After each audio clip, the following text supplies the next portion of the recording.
রোহিঙ্গা সমস্যার সমাধান দেরি হলে পুরো অঞ্চলের নিরাপত্তা ও স্থিতিশীলতা সংকটে পড়বে। কাতারের রাজধানী দোহায় আর্থানা শীর্ষ সম্মেলনের জোরপূর্বক বাস্তুচ্যুত জনগোষ্ঠী রোহিঙ্গা প্রসঙ্গ শীর্ষক গোলটেবিল আলোচনায় কথা বলেছেন অন্তর্বর্তী সরকারের প্রধান উপদেষ্টা ডক্টর মোহাম্মদ ইউনূস। তিনি বলেন, রোহিঙ্গা সংকট কেবল মানবসৃষ্ট সংকটই নয়, এটিকে বহুমুখী সংকট হিসেবে দেখতে হবে। রোহিঙ্গা সংকটের টেকসই সমাধান রয়েছে সম্মানের সাথে রাখাইনে প্রত্যাবর্তনের মধ্যে। ডক্টর মোহাম্মদ ইউনূস জানান, বাংলাদেশে রোহিঙ্গারা বিভিন্ন অপরাধ কর্মে জড়িয়ে পড়ছে।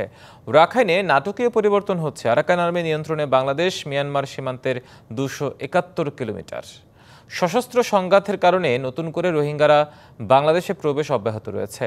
নতুন করে রোহিঙ্গাদের অনুপ্রবেশ ঘটছে। 13 লাখ রোহিঙ্গাকে মানবিক কারণে আশ্রয় দিয়েছে বাংলাদেশ, যেখানে প্রতি বছর 32,000 নতুন শিশুর জন্ম হচ্ছে। আন্তর্জাতিক সম্প্রদায় থেকে রোহিঙ্গাদের জন্য সহায়তা কমে যাওয়ায় উদ্বেগও প্রকাশ করেন প্রধান উপদেষ্টা।